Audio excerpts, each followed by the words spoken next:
Hi guys. तो चलिए आज हम एक न्यू कॉन्सेप्ट के स्टार्टिंग करते हैं। हमें शुरुआत में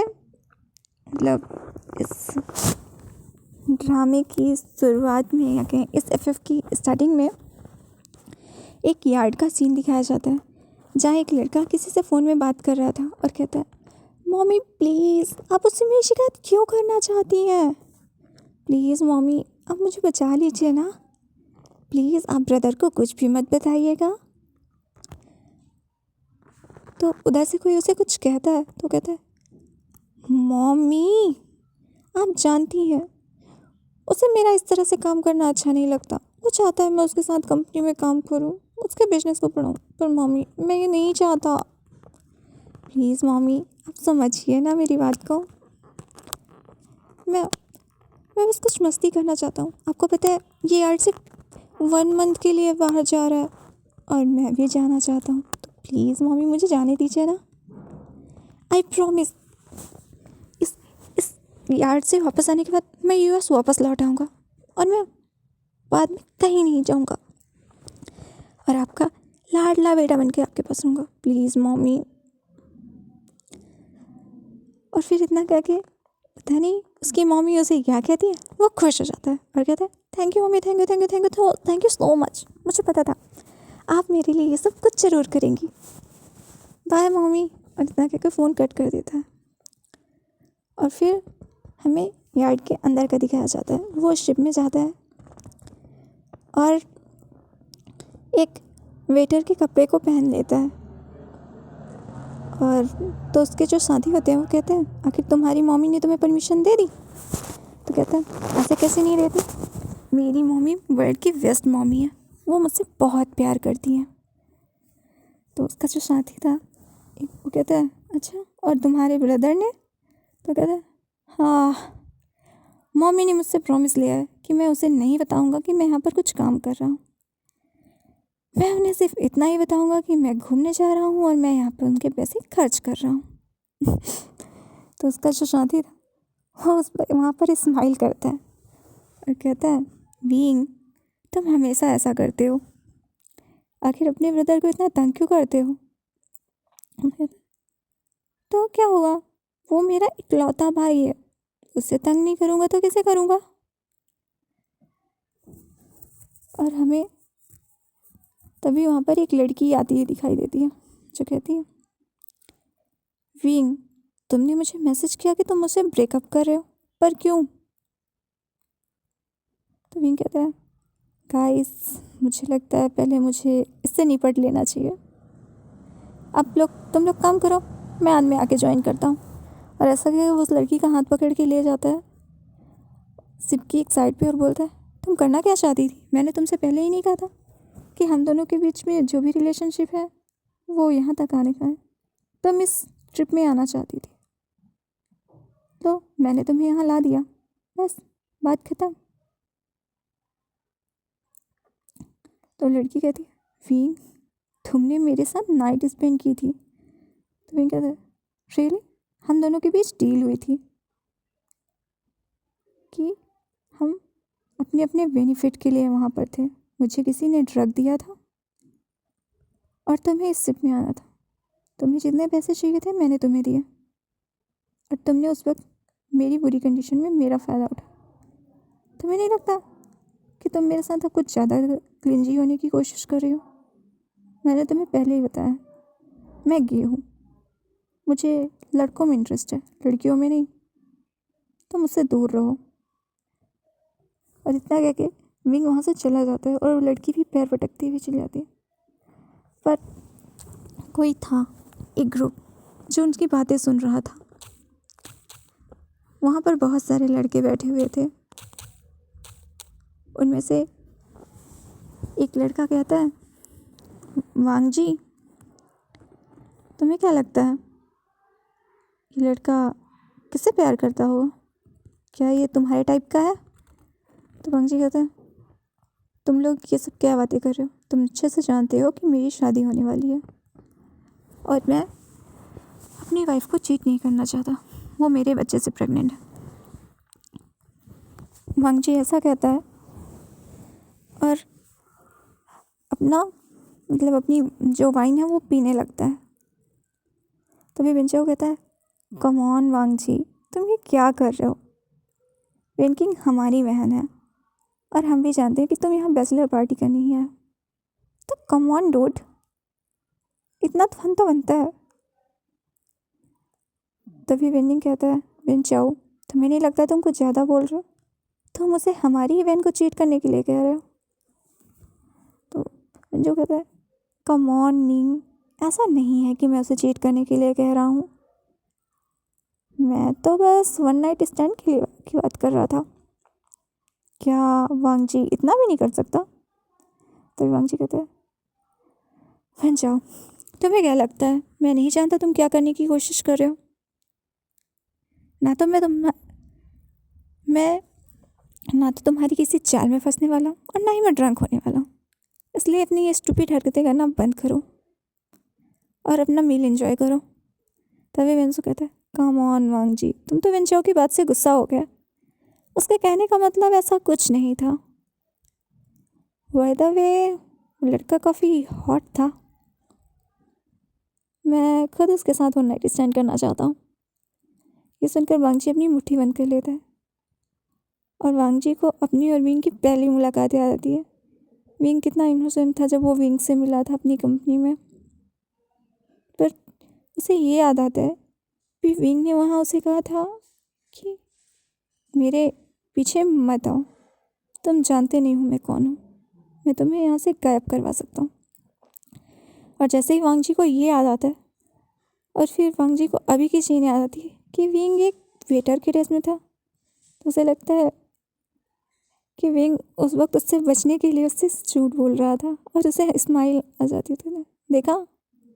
तभी विंग तो बोलता है, देखा वांगजी, मैंने कहा था ना वो लड़का हॉट है। उस लड़के की बॉडी को इमेज करके तुम भी स्माइल कर रहे हो ना? तो वांगजी कहता है, मेरे साथ इस तरह की बातें करना बंद करो, मैं तुम्हारी तरह घटिया नहीं सोचता। वांगजी इतना कहता है और अपने रूम की ओर चला जाता है। तभी बींग भी वांगजी को देखता है और एक स्माइल करता है।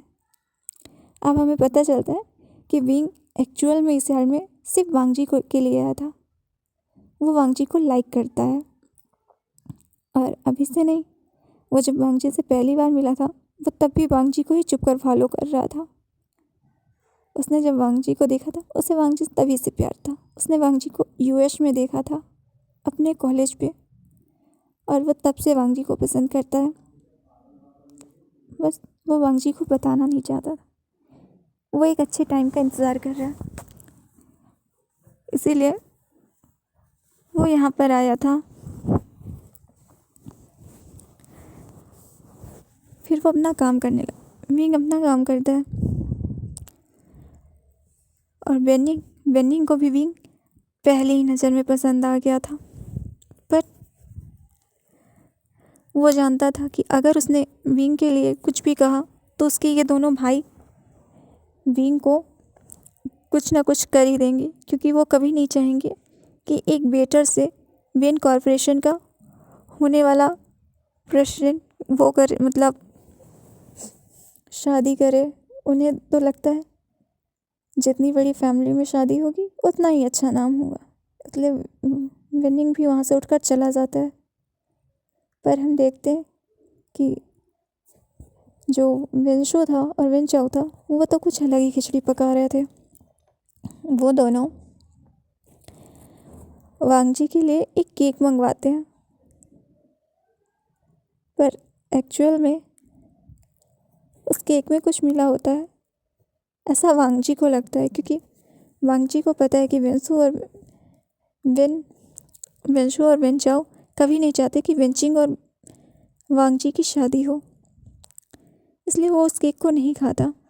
पर वहाँ पर जो पानी था वो उस पानी को पी लेता है, पर वांगजी को क्या पता कि एक्चुअल में ड्रग उस केक में नहीं उस पानी में ही था। और वांगजी अपने रूम में चला जाता है। तभी विंचाओ और विंशु विंग को अपने पास बुलाते हैं और विंग भी उन्हें सर्विस देने के लिए वहाँ पर आ ही जाता है। तो वो पहले तो विंग को ह्यूमिलेट करने की कोशिश करते हैं, एज लाइक कि उसके ऊपर ड्रिंक गिराते हैं और कहते हैं कि उसने उसकी ड्रिंक गिरा दी। तो विंग विन चाओ के मतलब जो शर्ट कोट पे रुमाल नहीं लगी रहती टैग कहते हैं, उसको ही निकालता है और उससे अपने कपड़ों से उस मतलब वाइन को साफ करते हुए कहता है, मुझे दूसरे वेटर की तरह ट्रीट करने की कोशिश मत करना। मैं कोई कमज़ोर नहीं हूँ और ना ही मैं कोई लड़की हूँ कि जिसके साथ तुम कुछ भी कर सकते हो। और हाँ, मुझे तुम दोनों के बारे में सब कुछ पता है, सो हमेशा चालाकी मत करना। तभी विंचू कहता है, अरे तुम तो बुरा मान गए, मेरे भाई का मतलब वो नहीं था, आखिर तुमने उसकी ड्रिंक गिरा दी, वो बस यही कहना चाहता। फिर कहता है, मैंने तो तुम्हें बस यहाँ पर इसलिए बुलाया, मैंने पानी टेस्ट किया, मुझे ये अजीब लगा। तो विंग उस पानी को पीता है और कहता है, इसमें तो कोई भी खराबी नहीं है। तो विंचू कहता है, ओहो, पर मुझे लगा इसमें कुछ गड़बड़ है। अच्छा ठीक है, कोई नहीं, तुम रूम नंबर 208 में जाओ, वहाँ पर हमारा फ्रेंड है, उसे बुला कर ले आओ। विंग कुछ समझता तो नहीं है और उसे लगता है कि हाँ ये सब कुछ नॉर्मल है, क्योंकि ऐसी बड़ी पार्टीज़ में ऐसा होता रहता है और वो खुद भी ऐसी चीज़ें करता रहता है। तो वो इस चीज़ को ज़्यादा माइंड नहीं करता और चला जाता है। पर जब वो रूम 208 में पहुँचता है तो वो देखता है कि वांग जी की हालत तो कुछ ज़्यादा ही ख़राब थी। मतलब वांग जी को बहुत हॉट फील हो रहा था, वो अपने कपड़े को करने की कोशिश कर रहा था। तभी विंग देखता है कि वहाँ पर एक कैमरा भी है। हॉट तो विंग को भी फील होने लगा था धीरे धीरे, पर विंग को समझ में नहीं आ रहा था और उसे लगता था कि इस वक्त उसे वांग जी को बचाना चाहिए। इसलिए वो वांग जी को पकड़ता है, अपने हाथों से मतलब कंधे पे लेता है और कहता है, हमें पहले इस रूम से बाहर निकलना होगा। और उसे लेकर बाहर आता है और अपने रूम की ओर जाता है। विंग का रूम उस पूरे यार्ड में सबसे बड़ा था और सबसे आलीशान टाइप का था, क्योंकि उसने अपने मॉम से पहले ही कहा था ना कि वो यहाँ पर अपने भाई के पैसे उड़ाने आया है। तो अगर वो अपने भाई के पैसे नहीं उड़ाता तो उसके भाई को डाउट हो जाता कि वो फिर से कुछ उटपटांग करने गया है, इसलिए वो ऐसा करता है। वो वांग जी को वहाँ लेके आता है, पर दोनों पर ही ड्रग्स का असर था और दोनों वहाँ पर इंटीमेट हो जाते हैं। वांग जी विंग को फोर्सफुली किस करता है और वो दोनों ही वहाँ पर इंटीमेट हो जाते हैं। अब हमें मॉर्निंग का सीन दिखाया जाता है। पहले वांग जी की नींद खुलती है और वो देखता है कि विंग उसके बगल में है और फिर वो नोटिस करता है कि वो दोनों ही निकेड है। वांग जी जल्दी जल्दी अपने कपड़े पहनता है, पर वो उस रूम से बाहर नहीं जाता। जब विंग की नींद खुलती है तो वो कपड़े विंग को लाकर देता है। विंग उन कपड़ों को पहनता है। देन वांग जी उससे कहता है, आई एम सॉरी कल रात के लिए। तो विंग कहता है, पर किस लिए? तो वांग जी कहता है, हम दोनों के बीच जो भी हुआ उसे एक वन नाइट स्टैंड समझ के भूल जाओ। मैं ऑलरेडी इंगेज्ड हूँ और मेरी शादी ही होने वाली है। इस ट्रिप से वापस जाते ही मेरी शादी हो जाएगी, इसलिए। और फिर वांग जी इतना कह के वहाँ से निकल जाता है और विंग एकदम सैड हो जाता है। उसे लगता है, क्या ये इंसान उसके साथ ऐसा कैसे कर सकता है? उसके साथ वन नाइट स्टैंड किया और उठते ही उससे बोल रहा है कि वो सब कुछ भूल जाए। पर विंग कैसे भूल जाए? विंग तो वांग जी को पिछले 5 सालों से प्यार करता है और अब उसे पाने के बाद विंग ये भूल जाए कि वांग जी उसका नहीं हो सकता। ये कैसे हो सकता है? आखिर विंग भी तो एक साइको है। विंग जाते हुए वांग जी को चिल्ला कर कहता है, रुक जाओ वहीं पर, तुम समझते ही आओ खुद को? तुम मुझे कोई लड़की समझ के रखे हो जिसके साथ तुम वन नाइट स्टैंड करोगे और उसे यूं ही छोड़कर चले जाओगे और कुछ बोलेगी नहीं? भूलो मत, मेरी हैसियत तुमसे कहीं ऊपर है और मैं जो चाहे वो कर सकता हूँ। एक तो मैंने तुम्हें बचाया, उसके बाद तुमने मेरा फ़ायदा उठाया और अब तुम मुझे सर से छोड़ कर जा रहे हो। तो वांगजी कहता है, देखो मैंने तुम्हें उसके लिए सॉरी बोल दिया है, पर मैं कह रहा हूँ मैं इंगेज्ड हूँ और मेरी होने वाली बीवी मेरे बच्चे से प्रेग्नेंट है, मैं उसे नहीं छोड़ सकता। विंग तो ये सुनकर एकदम शॉक हो जाता है, क्या ये जिस लड़की से शादी कर रहा है वो प्रेग्नेंट है? अब विंग भले ही साइको है पर वो बुरा इंसान तो नहीं है। वो अपना सर झुका लेता है, बोलता है ठीक है निकलो यहाँ से। विंग इतना कहता है और गेट बंद करके वहीं पर गेट की साइड पे करके रोने लगता है। उसे समझ ही नहीं आता वो अब क्या करे।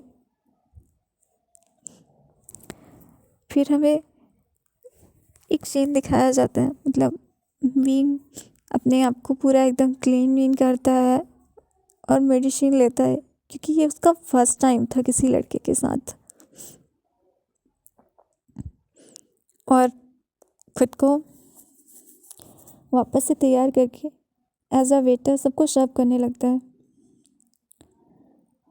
और उसे ये दो बेंचाऊ और बेंसू दोनों बहुत बुली करते हैं। तभी नियशन विंग से कहता है, आखिर तुम उन्हें सही क्यों रहे हो? तो विंग कहता है, मैं जानना चाहता हूँ आखिर वो किस लड़की से शादी कर रहा है। मैं उसके पीछे चाइना तक आ गया, हमेशा उसे फॉलो करता रहा हर जगह, पर मैंने उसे कभी किसी लड़के के साथ नहीं देखा, ना किसी लड़की से मिलते देखा, ना ही हुकअप करते देखा। तो फिर वो लड़की उसके बच्चे से प्रेग्नेंट कैसे है और वो शादी क्यों कर रहा है? तुम्हें समझ में आ रहा है निशन? मैं उसे पसंद करता हूँ, मैं प्यार करता हूँ। मैं अपने भाई से झूठ बोल रहा हूँ, उस भाई से जो मुझ पर जान छिड़कता है, जो मेरे लिए मरने को तैयार हो जाएगा। मैं उस भाई से झूठ बोलकर सिर्फ इस इंसान के लिए यहाँ तक आया, और ये इंसान मुझे कह रहा है कि मैं सब कुछ भूल जाऊँ। कम से कम सब कुछ भूलने के लिए एक सेटिस्फाई आंसर तो होना चाहिए। बस मैं तब तक ही चाहूँगा, उसके बाद मैं सब कुछ भूल जाऊँगा और मैं वापस आ जाऊँगा। नहीं, प्लीज़ तुम तब तक भाई से कुछ मत कहना। तो न्यूशन भी बोलता है, ठीक है चलो तुम आराम कर लो। तभी सिप का मैनेजर आता है और कहता है, तुम दोनों यहाँ पर क्या बकवास कर रहे हो? तुम दोनों को काम नहीं करना? तभी न्यूशन कहता है, तुम्हें अपनी नौकरी प्यारी नहीं है क्या? तुमने इससे ऊंची आवाज़ में बात करने की हिम्मत भी कैसी की? क्या तुम ये नहीं जानते कि इस यार्ड को किसने तैयार करवाया है और ये ट्रिप किसकी तरफ से दी जा रही है? तो बोलते हैं, ये सब कुछ बे कंपनी कर रही है, इससे इसका क्या लेना देना? तो विंग कहता है, कुछ नहीं, ये पागल है।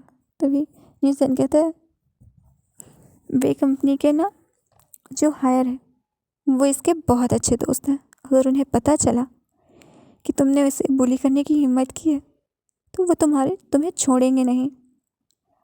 वो सब कुछ उन्होंने इसके लिए अरेंज करवाया था। तुम सोच सकते हो वो इससे कितना प्यार करते हैं। तो ये सब चीज़ें वांगजी भी सुन रहा होता है और उसे लगता है, क्या वो जिस लड़के के लिए गिल्टी फील कर रहा था वो लड़का तो पहले से ही किसी और से है, और उसे और ज़्यादा गिल्टी फील होने लगती है। उसे लगता है कि उसने उस लड़के के साथ ये सब किया जबकि वो लड़का किसी और से प्यार करता था। इसीलिए वो हर जगह धमकी देता रहता है कि वो उसकी क्या औकात है। तो इसे अमीर इंसान फंसाने आते हैं। क्या बात है। तभी वांगजी वहाँ पर आता है और कहता है, ओह मुझे तो तुम्हारे लिए बहुत गिल्टी फील हो रहा था। मुझे लगा मैंने तुम्हारे साथ गलत किया, पर ये तो तुम्हारा लगता है रोज का काम है। वैसे कितने लड़कों के साथ तुमने बेड शेयर किया है? विंग को ये सुनकर बहुत गुस्सा आता है, पर वो अपनी मुट्ठी बांधे रहता है और सर नीचे किए सुन रहा होता है। पर न्यूटन कैसे सुन सकता है? वो कहता है, ए तुम होते कौन है ये सब बोलने वाले? तुम्हें क्या लगता है तुमने उसके साथ एक तो गलत किया, उसके बाद तुम उसे कुछ बोलने का हक भी रखते हो? जाओ यहाँ से। तो तभी वांगजी कहते हैं, ओह तो तुम्हारे पास एक ये भी है क्या, ये भी तुम्हारे साथ बेड शेयर करता है। नेहा को ये सुनकर बहुत गुस्सा आता है और वो वांगजी को खींच के एक थप्पड़ लगाता है और कहता है, वो मेरे लिए मेरे भाई जैसा है, और दोबारा अगर तुमने इसके खिलाफ कुछ और बोला ना तो तुम्हें जान से मार दूंगा। और कहते हैं, तभी वांगजी कहते हैं, ओह तो एक बेटर की इतनी हैसियत है कि वो ये सब कुछ भी कर सकता है, या तुम बस इसके उस सुगर डैडी की वजह से इतना उछल रहे हो। तो तभी विंग नेशन का हाथ पकड़ लेता है और कहता है, आई एम सॉरी, हम लोगों को माफ़ कर दीजिए। तो वांगजी कहते हैं, ऐसे कैसे, जाओ मेरे लिए ड्रिंक लेकर आओ। और वो जाके विन ग्रुप में साथ बैठ जाता है। तभी विंचो कहता है, क्या बात है वांगजी, आखिरकार तुम भी बुली करना सीख गए ना, मुझे तो पहले से पता था। पर वांगजी कुछ जवाब नहीं देता। विंग उन लोगों के लिए ड्रिंक लेकर आता है। तभी जो विंचो होता है वो विंग का हाथ पकड़ लेता है और कहता है, तुम तो काफ़ी नाजुक हो, तुम्हारे हाथ भी कितने सॉफ्ट हैं। तभी वांगजी कहता है, उसे मैंने यहाँ पर बुलाया तो उसे छोड़ दो, अगर तुम्हें किसी और के साथ, तुम्हें खेलने का इतना ही शौक है तो किसी और के साथ खेलो, वो इस वक्त मेरा खिलौना है। ऐसा कहता है और विंग को अपनी लैब में खींच लेता है। ये देखकर तो सब लोग, मतलब वो जो विन टेबल पे थे वो लोग बहुत शौक होते हैं, क्या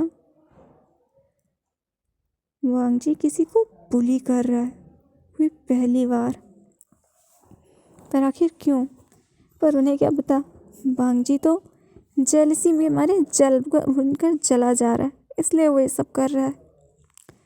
फिर वो कहता है, ड्रिंक करो। जब वांगजी विंग से कहता है ड्रिंक कर, तो विंग कहता है, मैं ड्रिंक नहीं करता। तो वांगजी कहता है, मैंने कहा ड्रिंक करो। विंग कहता है, मैंने कहा ना मैं ड्रिंक नहीं करता। वांगजी ड्रिंक को उठाता है और ज़बरदस्ती विंग के मुंह पिलाने लगता है और कहता है, क्यों, तुम्हारा वो सुगर डैडी तुम्हें ड्रिंक करने की परमिशन नहीं देता। विंग को बहुत गुस्सा आ रहा था। तभी वांगजी उसे ड्रिंक करने को कहता है, पर विंग फिर भी मना करने लगता है और उस ग्लास को मतलब हाथ लगा के दूर करता है, जिससे वो ग्लास नीचे गिर जाती है, टूट जाती है। तो वांगजी कहता है, ये तुमने क्या किया। तो विंग कहता है, मैंने कहा ना मैं ड्रिंक नहीं करता, तो तुम मेरे साथ ज़बरदस्ती क्यों कर रहे थे। तो विंग कहता, तभी वांगजी कहता है, क्यों, आखिर तुम पैसों के लिए किसी के बॉयफ्रेंड बन जाते हो, कभी पैसों के लिए किसी के बिस्तर तक आ जाते हो। उस दिन वो ड्रग मुझे तुमने ही दिए थे ना, मैं अच्छे से जानता हूँ, मुझे ड्रग करके मेरा फ़ायदा उठाया, और जब मैंने ये कहा कि मैं तुम्हारा नहीं हो सकता, तो तुम तो किसी और के बॉयफ्रेंड निकल गए। क्या अजीब है ना, और मैं तुम्हारे लिए गिल्टी फील कर रहा था। फिर वो विंग को अपनी गोद से नीचे धक्का दे देता है, जिसकी वजह से वो जो कांच होते हैं वो विंग के हाथों में लग जाते हैं। पर विंग फिर भी कुछ नहीं बोलता और चुपचाप उठ के वहाँ से जाने लगता है। तभी वांगजी कहता है, कहाँ जा रहे हो, मैंने अभी तुम्हें यहाँ से जाने से नहीं कहा, मैंने तुम्हें कहा है ड्रिंक करो, इसका मतलब ड्रिंक करो। तो विंग उठता है, खड़ा होता है और सीधे सीधे बॉटल भी उठाता है और उससे ही ड्रिंक करने लगता है। तो न्यूजन कहता है, विंग विंग ऐसा मत करो, तुम ड्रिंक करके खुद को संभाल नहीं पाते। फिर विंग ड्रिंक करता है और कहता है, और क्या चाहते हो तुम, मैं और क्या करूँ, तुम्हारी लैब में बैठो। विंग फिर से उसकी लैब में बैठ जाता है, वांगजी की लैब में बैठता है और कहता है, और क्या कराना चाहते हो तुम मुझे ह्यूमिलेट कर रहे हो। और फिर वांगजी के गले में किस करते हुए कहता है, यही चाहते हो तुम, मैंने तुमसे पहले भी कहा है, मुझे कोई शर्माने वाली लड़की की तरह समझने की कोशिश मत करना, मैं कुछ भी कर सकता हूँ, और शुक्र मानो कि मैं अभी भी अपने दिमाग के काबू में हूँ, वरना मैं तुम्हारा क्या करूँगा मुझे खुद भी नहीं पता, इसलिए लान वांगजी मुझसे दूर रहो। विंग इतना कहता है और वहाँ से चला जाता है। वांगजी को बहुत गुस्सा आता है कि विंग इस तरह से कर रहा था, क्या वो सबके साथ ऐसा करता है। विंग मतलब हुसैन विंग को उसके रूम में लाता है और उसे दवा देता है और कहता है, विंग तुमसे शराब कभी हैंडल नहीं होती, फिर नहीं तुमने उसके सामने ऐसे क्यों पी? विंग कहता है, तुम्हें क्या लगता है अगर मैं नहीं पीता तो वो हमें ऐसे ही आने देता? तो विनेशन कहता है, तो तुम उसे सच क्यों नहीं बता देते? तो विंग कहता है, मैं जानना चाहता हूँ वो किस हद तक जा सकता है, आखिर मुझे उसकी हद तो पता होनी चाहिए ना। तो विनेशन कहता है, विंग अगर तुम्हें कुछ भी हो गया तो तुम्हें पता है ना तुम्हारा भाई क्या करेगा? वो उसे जान से मार देगा। ऐसा कभी नहीं होगा, मैं उसे बचा लूँगा और मेरा भाई मेरे लिए सब कुछ करेगा, मैं अच्छे से जानता हूँ। वो किसी को कभी पनिश नहीं करता।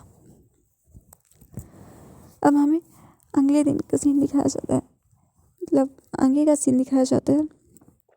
विंग एक जगह सब कर रहा है, तभी मिनचाओ विंग को पकड़ता है और एक दीवार की ओर पुश करता है और कहता है, आखिर तुमने वांगजी को शर्म कर ही दिया है खुद को, तो तुम्हें नहीं लगता तुम्हें मुझे भी सर्व करना चाहिए?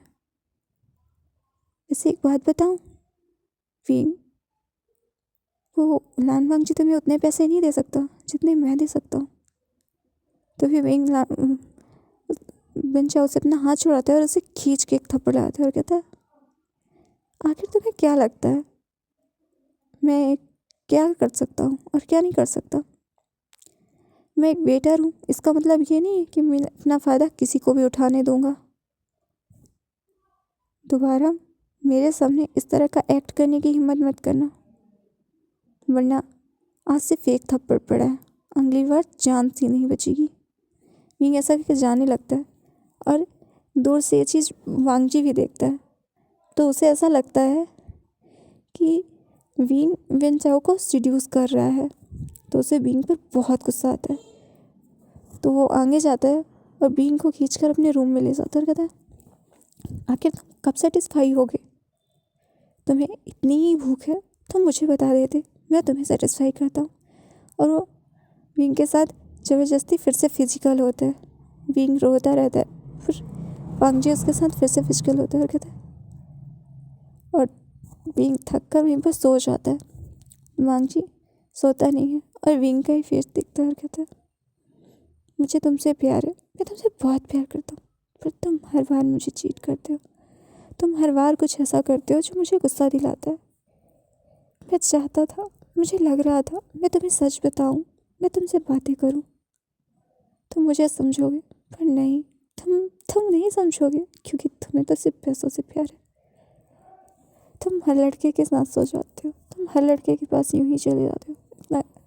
तभी वांगजी देखता है कि विंग शायद उठने वाला है, तो विंग की ओर पीट करके लेट जाता है। विंग उठता है और देखता है कि वांगजी अभी भी सो रहा है।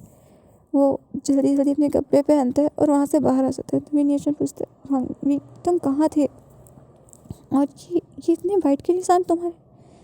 तो विंग कहता है, कुछ नहीं, अभी हमें इस पर और कितने दिन रुकना है? तो भी न्यूशन बताता है, अब सिर्फ 1 वीक बचा है, उसके बाद शिप वापस चाइना पहुँच जाएगी। विंग कहता है, ठीक है, हम जल्द ही वापस यूएस के लिए निकलेंगे, तुम्हें पता है ना? तो विंग तभी न्यूसन कहता है, पर तुम तो कह रहे थे तुम उस लान वांगजी का पीछा करने वाले थे, क्या हुआ, तुम्हारा प्यार ख़त्म हो गया? तो विंग कहता है, मुझे लगता है अब उसे ख़त्म हो जाना चाहिए, ऐसे रिलेशनशिप मैं नहीं रखना चाहता। विंग इतना कहता है और वहाँ से चल जाता है। अब हमें 1 वीक बाद का सीन दिखाया जाता है।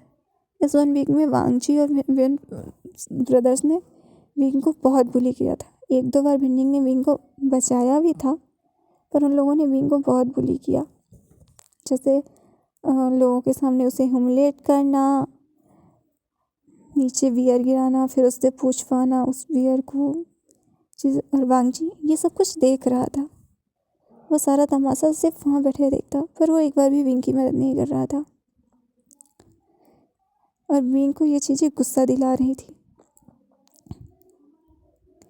पर इस 1 वीक के बाद जब विंग वहाँ से जा रहा था और तब वांगजी को ऐसा लगा जैसे विंग उसे छोड़कर चला ना जाए, तो वो जाता है और विंग को एक बार गले लगा लेता है। वो विंग से ये तो नहीं कहता कि वो विंग से प्यार करता है, फिर कहता है, वो विंग से ये कहता है कि वो उसके साथ रहना चाहता है, शायद कुछ दिन। और विंग को पता नहीं क्या होता है, वो वांगजी के साथ रहने के लिए मान भी जाता है। वांगजी विंग को एक छोटे से घर पे ही रखता है और ज़्यादा वो नहीं करता, क्योंकि विंग ने कहा था कि वो बहुत ही गरीब है, तो वो नहीं चाहता कि उसे कोई बड़ी जगह दी जाए या बड़े से घर पे रखा जाए। इसीलिए वो विंग को एक छोटी सी जगह पर ही रखता है और खुद अपने घर चला जाता है, जहाँ पर मिसेस लान, मिस्टर लान सबको उसका वो करते हैं, वेलकम करते हैं। फिर वांगजी एक रूम में जाता है और वहाँ हमें दिखाया जाता है कि लांसी चंद थे जो कि कोमा में थे। वो उनका हाथ पकड़ता है और कहता है, गगा, आपको पता है वो लड़का, मैंने उस लड़के को देखा। गगा, मैं उससे बहुत प्यार करता हूँ, पर मैं उससे कुछ नहीं कह पा रहा। वो हर लड़के के साथ वो हो जाता है। गगा, मुझे समझ नहीं आ रहा मुझे क्या करना चाहिए। गगा, मुझे इस वक्त आपकी एडवाइस की बहुत ज़रूरत है। गगा, प्लीज़ आप होश में आ जाइए ना।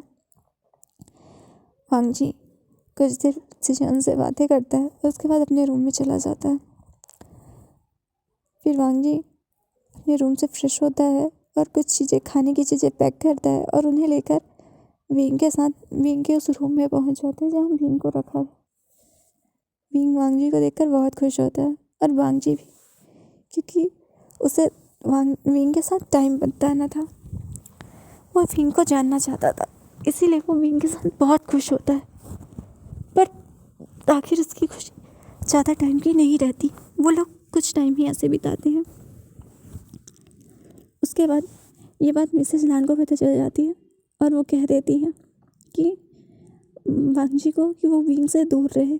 उन्हें पता है कि वांगजी को लड़के पसंद है, पर वो नहीं चाहती कि वांगजी और बेंकिंग की शादी टूटे, क्योंकि बेंकिंग वांगजी के बच्चे से प्रेग्नेंट है।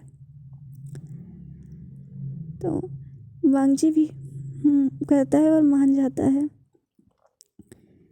इधर हमें विंग का दिखाया जाता है। तो वांगजी जब विंग के पास जाता है और कहता है, आई एम सॉरी, मैं अब तुम्हारे पास नहीं आ पाऊँगा वापस। तो वांगजी कहता है, जब वांगजी ऐसा कहता है तो विंग कहता है, तुम मुझे फिर से चीट कर रहे हो। तुमने मुझसे प्रॉमिस किया था तुम यहाँ रहोगे मेरे पास। तो वांगजी कहता है, और तुमने यकीन कर लिया कि मैं यहाँ तुम्हारे पास रहूँगा। मैं तुमसे प्यार करता हूँ। विंग, तुम बहुत ही बुद्धू हो, तुम्हें कोई भी बेवकूफ़ बना सकता है। थोड़े से मीठे बोल क्या बोल दिए, तुम तो मेरे प्यार में ही पड़ गए। तुम ये बोल गए कि मेरे पास एक मेरी फियांसे है जो मेरे बेबी को वर्थ देने वाली है और मैं उससे शादी ना करके तुमसे शादी करूँगा। तुम पागल हो, मेरी 2 दिन बाद शादी है। विंग ये सुनकर शॉक हो जाता है कि क्या वांगजी उसे यहाँ पर सिर्फ अपने लिए यूज़ कर रहा था। अब विंग को थोड़ी ना पता है कि वांगजी उससे प्यार करता है। उसे तो सिर्फ यही लग रहा है कि वांगजी ने उसका यूज़ किया। और वांगजी के जाने के बाद विंग उसका पीछा करता है, उसे रोकने की कोशिश करता है, पर वांगजी वहाँ से चला जाता है। और मन में सोचता है, विंग मुझे माफ़ कर देना, पर मैं इस वक्त मजबूर हूँ। तभी विंग को चक्कर आते हैं और वो बेहोश हो जाता है। कुछ लोग उसे हॉस्पिटल लेके जाते हैं और तब विंग को हॉस्पिटल में पता चलता है कि वो भी प्रेग्नेंट है। और जब वो डॉक्टर से कहता है, ऐसा कैसे हो सकता है डॉक्टर, मैं तो एक मेल हूँ, मैं कैसे प्रेग्नेंट हो सकता हूँ, क्या ये पॉसिबल है? तो डॉक्टर बताते हैं कि हाँ, दुनिया में ऐसे कई मेल हैं जो प्रेग्नेंट हो सकते हैं। वो एक स्पेशल केस है। विंग की खुशी वांगजी को बताना चाहता था, पर जब वो वांगजी को बताने के लिए वांगजी के घर जाता है तो मिसेस लान उसकी इंसल्ट करती हैं। वो उससे कहती है कि वो यहाँ भी आ गया। तो विंग कहता है उसे सिर्फ वांगजी से बात करनी है। मिसेस लान पहले तो उसे कुछ नहीं कहती, पर विंग जब वहाँ से नहीं जाता और वांगजी से बात करता है और वांगजी उससे कहता है कि कहता है, विंग, मैंने तुमसे साफ साफ कहा था, प्लीज़ मेरा पीछा मत करो और जाओ यहाँ से। वांग जी अनजान लगते तो भी विंग कहता है, वांग जी मुझे मुझे बस तुम्हारे साथ रहने दो, सिर्फ कुछ दिन। विंग तो वांग जी कहता है, सॉरी पर मेरे घर में तुम्हारे रहने के लिए जगह नहीं है। पर मिसेस लान उनको तो कुछ और ही सोचता है। वो कहती है, यहाँ एक जगह खाली है सर्वेंट की, क्या तुम उस जगह पर आना चाहोगे? और विंग कहता है, हाँ हाँ, मैं वांग जी के पास रहने के लिए कुछ भी करूँगा, मैं उस पोस्ट पे भी काम करने के लिए तैयार हूँ। तो भी वांग जी कहते हैं, विंग तुम पागल हो गए हो, यहाँ से चले जाओ। तो विंग कहता है, नहीं मैं तुम्हारे पास रहना चाहता हूँ, सिर्फ तुम्हारे पास। मुझे तुमसे कुछ नहीं चाहिए वांग जी, बस तुम मेरे पास रहो, मुझे तुम्हारी ज़रूरत है। फिलहाल कुछ टाइम तो मुझे तुम्हारी बहुत ज़रूरत है। वांग जी कुछ नहीं समझ पाता, विंग को उसकी ज़रूरत है, पर ऐसा क्या हुआ कि विंग को उसकी ज़रूरत है। और वांग जी विंग से पूछता भी नहीं, क्योंकि वो जानता है अगर उसने विंग के लिए केयर दिखाई तो उसकी मदर विंग को और ज़्यादा बुली करेगी, इसलिए वांग जी कुछ नहीं कहता और वहाँ से चला जाता है। मैडम लैन विंग को एक सर्वेंट क्वार्टर दे देती हैं। हम अगले दिन देखते हैं विंग सो रहा होता है। मैडम लैन सुबह 5 बजे विंग को जगाती है, कहती है, तुम इस तरह से सर्वेंट की ड्यूटीज़ निभाओगे क्या? ऐसे ही काम करोगे? उसे उठा तो विंग कहता है, नहीं मैं उठ क्या। और फिर विंग उठ के वॉक करने लगता है। तो मैडम लैन पहले विंग से पूरे घर के काम करवाती हैं और उसे परेशान करने के लिए जानबूझकर वो जहाँ जहाँ मतलब पोछा लगा चुका होता है वहाँ पानी गिराती हैं या कुछ। वो बस विंग को तंग करना चाहती थी कि विंग वांग जी की लाइफ में कभी आने के बारे में सोचे ही नहीं, और वो विंग को बुली करती हैं। पर वांग जी जब भी आता तो वो कहती हैं, आई एम सॉरी विंग, मैंने तुम्हें यहाँ रखा, बट तुम भी समझ सकते हो मैं तुम्हारी भी केयर करती हूँ और मैं जानती हूँ वांग जी को लड़के पसंद है, इसीलिए मैंने तुम्हें यहाँ रखा। वांग जी इतना सुनता है और वो सोचता है उसकी माँ उसकी केयर कर रही हैं, वैसे सोच के हंस चल जाता है। और विंग इतना तो समझ चुका था कि मिसेस लान सिर्फ वांग जी को दिखाने के लिए ये सब कर रही थी। वांग जी के जाते ही मिसेस लान कहती है, अच्छे से काम करो। विंग जब पोछा लगा रहा होता है तो उसके हाथों को अपने पैर से दबाती हैं और कहती हैं, जितना जल्दी हो यहाँ से निकल जाओ, मेरे वांग जी की लाइफ से बहुत दूर चले जाओ, तुम्हें जितने पैसे चाहिए वो मैं दे दूँगी। विंग कहता है, मुझे पैसे नहीं चाहिए, मुझे बस उनके साथ रहना है, मैं सिर्फ कुछ महीने उनके पास रहना चाहता हूँ, प्लीज़ मुझे उनके पास रहने दीजिए। तो मैडम लान कुछ नहीं बोलती और वहाँ से चली जाती है। विंग किचन में आता है और काम करता है और रोने लगता है। तो जो वहाँ बटलर होते हैं वो कहते हैं, बेटा तुम क्यों अपनी ज़िंदगी बर्बाद कर रहे हो इस तरह यहाँ पर, आखिर क्या बात है? तो विंग कहता है, कुछ नहीं। और वो कहता है, बटलर हान को गिल्लाते हुए था, अंकल हान मैं किसी का प्यार डिज़र्व नहीं करता? अगर मैं किसी से प्यार करता हूँ तो क्या मैं उसके पास नहीं रह सकता? सिर्फ कुछ दिन रहना चाहता हूँ उसके पास। बटलर हान कुछ नहीं बोलते और उससे पीठ पे बस करेस कर रहे होते हैं जिससे वो शांत हो जाए, उसे काम डाउन करने की कोशिश करते हैं। पर वांग जी विंग को फिर से गले लगे देखता है बटलर हान के, और उसे फिर से गलत लगता है, क्योंकि उसकी नज़रों में तो पहले ही विंग एक कैरेक्टरलेस इंसान था। तो उसे लगता है विंग फिर से उनको सेड्यूस करने की कोशिश कर रहा है। तो वो अंदर आते हैं और कहते हैं, बटलर हान आपको यहाँ से जाना चाहिए। बटलर हान वहाँ से जाते हैं और विंग अपने आंसू पोंछता है, कहते हैं, वांग जी मुझे तुमसे कुछ बताना था। तो वांग जी कहते हैं, तुम मुझे क्या बताना चाहते हो? यही कि अब तुम्हें कोई नहीं मिला तो तुम बटलर हान को सेड्यूस कर रहे हो? विंग कुछ तो शर्म कर लो, वो तुमसे उम्र में बहुत बड़े हैं। वांग जी तुम मेरे बारे में ऐसा सोचते हो? वांग जी मैं तुम्हें यहाँ कुछ बताने आया था, मुझे इस वक्त तुम्हारी ज़रूरत है, मुझे तुम्हारी बहुत ज़रूरत है वांग जी। पर वांग जी इसकी सुनता ही नहीं और कहता है, मुझे लगता है कि तुम्हें लंच बनाना चाहिए, यहाँ लंच का टाइम हो चुका है और तुमने अब तक कुछ नहीं किया है। और वहाँ पे वो लंच की और लंबी चौड़ी लिस्ट रख के चला जाता है। इधर विंग सोचता है, वांग जी तुम मुझ पर यकीन क्यों नहीं करते? वांग जी, मैं तुमसे कितना प्यार करता हूँ मैं तुम्हें बता भी नहीं सकता। विंग ऐसा ही सोचता है और विलन बनाता है। और हमें 2 दिन बाद दिखाया जाता है जहाँ वांग जी और वेनकिंग की मैरिज हो रही होती है और विंग ये सब कुछ अपनी आंखों से देखता है। उसे बहुत बुरा लगता है, पर वो फिर भी वांग जी का घर छोड़ के नहीं जाता, क्योंकि उसे अभी भी कहीं ना कहीं यकीन था वांग जी एक ना एक दिन उसका हो ही जाएगा। तो चलिए गाइस, मैं इस पार्ट को ख़त्म करती हूँ। इसके पार्ट के 2-3 पार्ट ही बनेंगे अभी, ये एक वन शॉट एफ ही है। तो चलिए आप मुझे कमेंट करके ज़रूर बताइएगा क्या वांग जी विंग को एक्सेप्ट करेगा या नहीं।